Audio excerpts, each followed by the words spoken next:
প্রিয় দর্শক, আসসালামু আলাইকুম। আমার চ্যানেলের পক্ষ থেকে সবাইকে স্বাগতম। আজ আপনাদেরকে নিয়ে এসেছি চট্টগ্রামের বাণিজ্যিক রাজধানী চট্টগ্রামের সন্দ্বীপ উপজেলাতে। এটি সন্দ্বীপ উপজেলা। সারা বাংলাদেশে যে রেমিটেন্স আসে তার 11% কিন্তু সন্দ্বীপ থেকে আসে।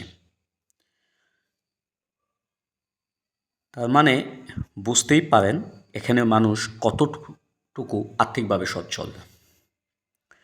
সন্দীপ একটি জিনিস খুব বেশি লক্ষণীয়, এই যে দেখুন, আমি যতটি বাড়ি বা ঘর বাসা দেখা যাচ্ছে সবার কিন্তু নিজস্ব বিদ্যুতের ব্যবস্থা আছে। এখানে কিন্তু কারেন্ট আছে, এই যে দেখুন, তারপরেও প্রত্যেকের কিন্তু নিজস্ব বিদ্যুৎ ব্যবস্থা, অর্থাৎ সৌরবিদ্যুৎ।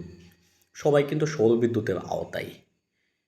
দর্শক, সন্দ্বীপের মানুষ অনেক বেশি সচ্ছল, সেটি অবশ্যই সবাই জানেন, এবং যথেষ্ট আত্মীয় পরায়ণ এরা কিন্তু। আমি এখন একটি ছাদের উপর দাঁড়িয়ে আছি, যে ছাদের উপর দাঁড়িয়ে একটি বাড়ির জাস্ট শুধু ছাদ থেকে অংশটুকু আপনাদেরকে দেখাচ্ছি। এখানে অধিকাংশ বাসাবাড়ি কিন্তু সেমি পাকা, যেটাকে বলা হয়, অর্থাৎ চারপাশে পাখা, উপরে টিন সিট থাকে। এখানে যেটুকু দেখেছি আসলে অনেক সুন্দর সিস্টেম, কিন্তু প্রতিটি বাড়ির চারপাশে গাছপালা এবং সামনে পিছনে পুকুর থাকে। কিন্তু প্রিয় দর্শক, আমার চ্যানেলটি যদি ভালো লাগে, আমার ভিডিও যদি আপনাদের কাছে ভালো লাগে থাকে, প্লিজ সাবস্ক্রাইব করে পাশে থাকুন।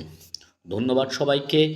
আবার আপনাদের কাছে আগামী কোনো পর্বতে আমি নিয়ে আসব সন্দ্বীপের অন্য কোনো সংস্কৃতি বা সন্দ্বীপের অন্য কোনো ঐতিহ্য নিয়ে।